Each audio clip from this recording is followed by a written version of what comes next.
नमस्कार दोस्तों, आज सुबह सुबह ही हम आपके साथ लाइव हो रहे हैं।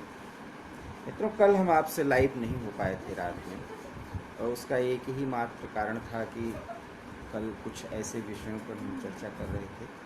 और कल रात में लगभग 11 बजे औरंगाबाद से भगीनाथ त्रिगोटे का एक फ़ोन आता है मेरे पास मैसेंजर के थ्रू। और उस फ़ोन में उन्होंने कहा कि आप जब एक वीडियो बनाते हैं, भेजते हैं, बड़ा अच्छा लगा। मैंने पूछा कि कौन सी बात आपको अच्छी लगी? तो उन्होंने कहा कि आप जिस तरह से देश के सामने इस समय एक बड़ी चुनौती है, और उसके बावजूद भी देश के लोगों को एक साथ इकट्ठा खड़े होकर के लड़ाई करने के लिए तैयार रहने के लिए जिस तरह से आपने बातें कही हैं, वो बहुत अच्छा लगा। बात एक व्यक्ति की थी जो मैं नोएडा दिल्ली से बात कर रहा था। एक पत्रकार होने के नाते मैं उन सारे मुद्दों पर चर्चा कर रहा था।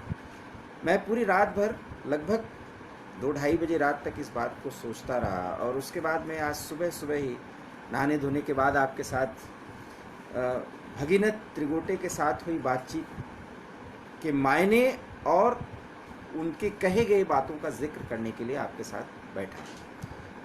फिर मैंने एक पत्रकार की जो उत्सुकता होती है उसके संदर्भ में मैंने बात की। मैंने कहा कि भागीनाथ जी, आप औरंगाबाद से हैं, महाराष्ट्र से हैं, और आपको मेरी वो बात अच्छी लगी। इस समय तो पूरे महाराष्ट्र में जो है वो शिवसेना की चर्चा है, और इस समय कंगना रनौत की चर्चा है, मुंबई में ढेर सारी बातें हैं। आपके पूरे महाराष्ट्र में कोरोना बहुत ज़्यादा फैला हुआ है, तो आपको मुश्किलें आई, और देश की अर्थव्यवस्था पर बड़ी बातें की जा रही हैं। कौन सा ऐसा नेता है कि जो बहुत अच्छा है? भगीनाथ ने तुरंत जवाब दिया कि सर, हम आपसे बात करना चाहते थे इसी मुद्दे पर। मैंने कहा, आप बताएं। उन्होंने ढेर सारी बातें कहीं, और फिर मैंने पत्रकार की, फिर मैं कहूँगा कि उत्सुकता बस मैंने कुछ ऐसा संवाद छेड़ने की कोशिश की ताकि भगीनाथ अपनी बातों को खुल करके बोल सकें। हमने कहा कि मोदी सरकार अच्छी है या नहीं? तो उन्होंने कहा कि जो ये बंदी हुआ साहब, उनका अंदाज जो था उसको मैं हिंदी में कन्वर्ट कर रहा हूँ। वो अपने लैंग्वेज में मिक्स टूटी फूटी हिंदी बोल रहे थे। उन्होंने कहा कि सब कुछ अच्छा है, मैं एक मजदूर आदमी हूँ, लेकिन 2-3 महीनों में हमारी कमर टूट गई। हमें वही नेता अच्छा लगेगा जो हमको उठा करके खड़ा कर सके। सिर्फ एक ये बात, वैसे बात तो हमारी उनकी आधे घंटे तक चली, और मैंने तमाम ऐसी बातें कही जिनकी चर्चा मैं आपसे नहीं करना चाहूँगा, लेकिन इतनी एक बात का जो मतलब है वो समझना ज़रूरी है, खास करके उन लोगों के लिए जो इस समय मजदूरों की समस्या और देश में बेरोजगारी की समस्या पे बहुत कुछ कह रहे हैं, सुन रहे हैं। और इसके साथ साथ ही जिस तरह से सरकारों का प्रयास है, इतना तो तय है कि इस लॉकडाउन ने, खास करके 24 मार्च के बाद और आज 10 सितंबर है, इतने अंतराल के दौरान जिस तरह की आर्थिक और सामाजिक गतिविधियां रुक रुक कर, या तो पूरी तरह से ठप हैं या तो रुक रुक कर आगे बढ़ रही हैं, ऐसे में मुश्किलें मध्यम वर्ग की, किसान, मजदूर, असंगठित क्षेत्रों की, के कामगारों की ज़्यादा बढ़ी है। बावजूद इसके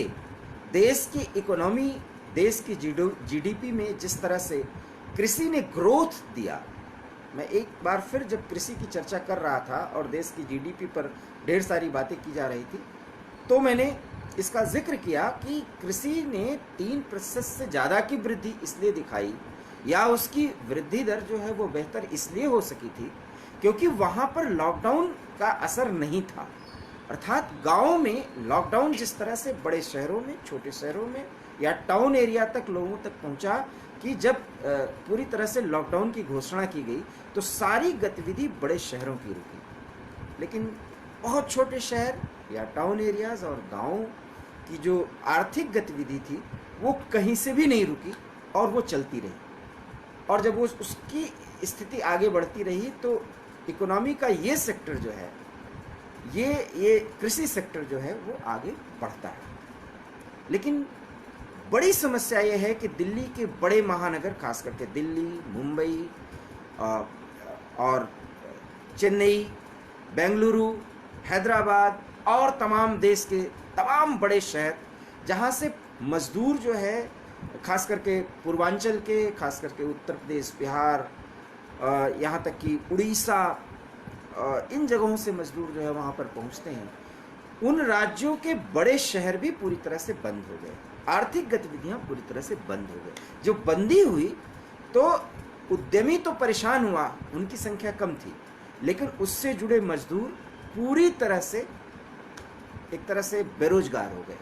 और उस बेरोजगारी की स्थिति में चूंकि वो प्रवासी थे, ऐसी स्थिति में जब ये इस महामारी ने उनको एक तरह से आर्थिक रूप से तोड़ दिया और दूसरी तरफ वो अपने परिवार से दूर थे, जबकि महामारी का एक भय था कि पता नहीं कोरोना कितने लोगों को निगल जाएगा, उन्हें अपने घर की चिंता सताने लगी। ऐसे में माइग्रेशन, अर्थात जहाँ पर वो काम कर रहे थे वहाँ से अपने मूल स्थान की ओर उनका आगे बढ़ना, और इस स्थिति में जब उनके पास लॉकडाउन की स्थिति में जब उनके परिवहन की सुविधा नहीं हुई तो लोग पैदल से, साइकिल से, मोटरसाइकिल से हजारों किलोमीटर की यात्रा के लिए निकल पड़े, क्योंकि उन्हें एक होमोफोबिया, मतलब अपने घर की चिंता, अपने घर की याद सताने लगी और अकेलापन महसूस करने लगे। और सबसे ज़्यादा असर पड़ा महाराष्ट्र, उससे मुंबई, दिल्ली और तमाम बड़े शहर जो दक्षिण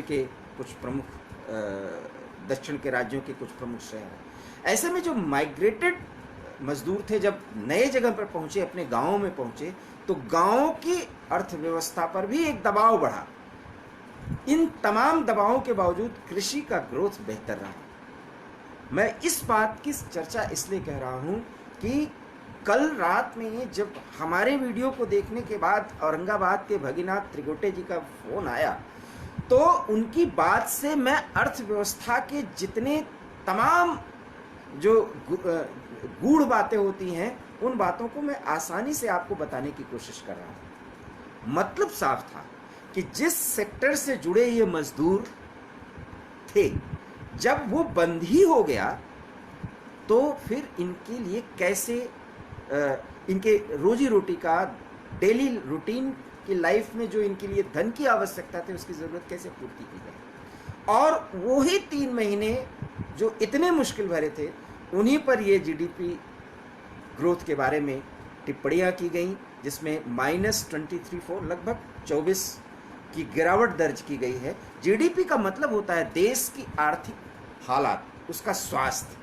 तो जब देश का स्वास्थ्य ही गड़बड़ था तो जीडीपी गिरना तो तय था, लेकिन उसके तहत जो प्रयास किए गए, चाहे वो राज्य सरकारों की तरफ से हो, चाहे केंद्र सरकार की तरफ से हो, वो एक इनिशियल प्रयास थे कि किसी तरह से लोगों की जान बचाई जा सके, कोई भूख से ना मरे। लेकिन अब लॉकडाउन एक तरह से खत्म होने की स्थिति में, एक था 23 मार्च 24 मार्च के बाद की स्थिति, और हम कह सकते हैं कि लगभग वो स्थिति 15 मार्च से बननी शुरू हो गई थी, आहट लगनी शुरू हो गई थी कि कुछ ऐसी स्थिति जो पूरे देश के लिए समस्या बन सकती है वो आ रही है। लेकिन भगीनाथ त्रिगोटी ने जो बात कही कि हमारे लिए वही नेता जो हम मजदूरों को अब काम दिला दे, उन्होंने, और बहुत ही साधारण शब्दों में, कि 3 से 4 महीने हम पूरी तरह से बंद हो गए और हम डेली मेहनत करके आगे बढ़ने वाले लोग हैं, हम भीख नहीं मांग सकते। तो उन्होंने कहा कि आपकी बात इसीलिए अच्छी लगी थी कि आपने कहा था कि हम रोज मेहनत करने वाले लोग हैं, मेहनत करके खाते हैं और सम्मान के साथ जीते हैं, देश की खातिर जीते हैं। भगीनाथ त्रिगोटे एक मजदूर जो इतनी कड़ी मेहनत के बाद, इतनी मुश्किल के हालात में जब देश की बात आती है तो वो खड़े हो जाते हैं। मैं एक सामान्य सा पत्रकार हूँ, मेरे एक आह्वान पर उन्होंने मुझसे संवाद किया, और उस संवाद के मायने सिर्फ इतने थे कि मुश्किल की परिस्थितियों में सिर्फ और सिर्फ अब जो है हमारी इकोनॉमी को आगे बढ़ाने के लिए हर व्यक्ति को अब एक स्थान पर जहाँ भी वो काम मिल जाए, और अगर वो काम मिल जाता है तो फिर अपनी डेली रूटीन में आ जाएगा, और ऐसे में अपने प्रयासों को आगे बढ़ाते हुए वो खुद और खुद के परिवार के साथ समाज, और समाज के साथ देश देश के सामने जो बड़ी चुनौती उसके लिए खड़ा हो जाएगा। और यही सरकारों को समझना होगा। और इसी संदर्भ में मैं इस बात का जिक्र करूंगा कि कल प्रधानमंत्री मोदी ने जिस तरह से रेहड़ी पटरी वालों की समस्याओं के संदर्भ में जो एक ऋण योजना की, जिसके संदर्भ में ढेर सारी बातें कही गई, जो आज न्यूज़ की हेडलाइंस भी बनी है, वो बहुत ही अथक प्रयास था। हमारे देश के असंगठित मजदूर, रेहड़ी पटरी वाले और मध्यम वर्ग, जिस तरह से उनकी कमर टूटी है, सिर्फ उसको संभालने भर की ज़रूरत है। देखिए, राजनीतिक पार्टियों के अपने अपने बयान हैं, क्योंकि उनको बयान देना है और लोगों को एक तरह से उकसाना है। हम उकसाने की बात नहीं कर सकते, लेकिन एक मजदूर जो ऐसा कहते हैं ना कि 24 घंटे में सिर्फ उसको अपनी रोजी रोटी का इंतज़ाम करना पड़ता है, वो भी अपने मोबाइल पर हमारे उस बात को सुन रहा था और उस पर उसने अपनी प्रतिक्रिया दी। ये बात कल रात 11 बजे की है। और भगीनाथ त्रिगोटे की उस बात में जो बात दिखी, जो मैंने समझा, जिसका मैंने मनन किया, वो ये था कि जिस भी स्तर पर हम लोग हैं, अगर अब वो प्रयास तेज कर दिए जाएं और उनके अपने काम मिल जाएं, तो मैंने उनसे पूछा कि क्या आपके हाथ में सरकार जो है वो खाना दे करके खिलाएगी? जब आप मजदूर हैं, आप काम कर सकते हैं, तो आप आगे क्यों नहीं बढ़ते? आप तो दिहाड़ी मजदूर हैं और आपको काम करना ही चाहिए। तो उन्होंने कहा कि अभी भी जो है वो प्रक्रिया काम की, जिसमें ज़्यादातर मजदूर वहाँ पर संलग्न होते हैं, वो शुरू नहीं हो पाई। एक बड़ा सवाल है। हालांकि अगर इसका राजनीतिक विश्लेषण करें तो हम कह सकते हैं कि महाराष्ट्र की उद्धव सरकार अगर कंगना रनावत को डराने में लगी इतना समय जो है अपने मजदूरों के लिए या कामगार मजदूरों के लिए, असंगठित क्षेत्र के मजदूरों के लिए अगर वो लगाती तो वो ज़्यादा बेहतर होता। लेकिन हमें ऐसा नहीं करना, क्योंकि जिस आह्वान पर एक मजदूर ने हमसे संवाद किया, हमें उसी बात को बोलना है। और आज ये पूरा संवाद जो आपके साथ में कर रहा हूँ, उसका आधार आर्थिक है। और आर्थिक आधार में जो गाड़ी पटरी से उतरी थी, बस उसी को एक दिशा भर देने की है। हर व्यक्ति तैयार है, क्योंकि 3 से 4 महीने पूरी तरह से कैद होने के बाद, सीमित हो जाने के बाद, उसको अपेक्षा है कि वो अपने लिए, समाज के लिए, देश के लिए कुछ करे। और अगर इसमें समस्या आती है तो फिर ये सरकारों का दोष है, चाहे वो राज्य सरकारें हों, और केंद्र सरकार का दोष होगा। लेकिन इससे परेशान होने की ज़रूरत नहीं है। पूरा विश्वास है, पूरा भरोसा है कि ये सरकारें इसके लिए प्रयास करेंगी। देखिए, राजनीतिक चर्चाएं एक अलग बात है। अब संसद का सत्र शुरू होने वाला है, संसद में इन्हीं सब बातों का मुद्दा उठाया जाएगा। लेकिन भगीनाथ त्रिगोटे जैसे मजदूरों की बात को अगर ये सरकार समझ सके और अगर उसका मनन कर सके, और ख़ास करके 2 बड़ी राजनीतिक पार्टियां, भाजपा और कांग्रेस का मैं जिक्र कर रहा हूं, और क्षेत्रीय पार्टियां तो अपना काम कर रही, अगर ये अपने लोगों को, अपने प्रतिनिधियों को लोगों के बीच में जा कर के उनकी समस्याओं को सुलझाने और उस पर एक तरह से हर एक जिलेवार अगर हम देखें तो उस पर उसका डाटा तैयार करके अगर उसको सामने सार्वजनिक किया जाए, तो इससे बहुत ज़्यादा लाभ होगा उन लोगों के लिए जो काम की तलाश में है। और काम की तलाश में यही होना चाहिए कि सारी गतिविधियां, चाहे कंस्ट्रक्शन का काम हो, चाहे और दिहाड़ी मजदूरों का जो भी काम होता है, वो गतिविधियां आगे बढ़ें। तो मांग और पूर्ति, देखिए इकोनॉमी का जो सिद्धांत है डिमांड एंड सप्लाई, हमारा जो मानव संसाधन है वो पूरी तरह से तैयार है, क्योंकि वो 4 महीने एक तरह से डंप की स्थिति में था। और इन्हीं परिस्थितियों में अगर अब वो पूरी तरह से अपने आप को संलग्न करेगा तो अपने लिए, परिवार के लिए, समाज के लिए और देश के लिए वो बेहतर योगदान दे पाएगा। तो भगीनाथ त्रिगोटे ने जो बातें कही उसका मर्म ये था कि अर्थव्यवस्था पर जो राजनीति हो रही है वो नहीं होनी चाहिए, खास करके विपक्ष की तरफ से। जो कुछ भी मामला अभी पूरी तरह से स्थिर हो गया था, रुक सा गया था, उसको पटरी पर लाने की ज़रूरत है। और पटरी पर लाने के लिए ज़रूरी है कि सबको मिलकर काम करना पड़ेगा। और इसके लिए जो प्रयास केंद्र या राज्य सरकारों की तरफ से हो रहा है, उस पर अफसरशाही किस तरह से उसको एग्जीक्यूट कर रही है, उसको लागू कर रही है, ये देखना बहुत ज़रूरी है। अदरवाइज एक बहुत बड़ा बंदरबाट होने की संभावना बराबर बन रही है, और इसके लिए केंद्र हो या राज्य सरकारें हो ये दावा नहीं कर सकती, क्योंकि कुछ मनमानी देखने में आ रही है।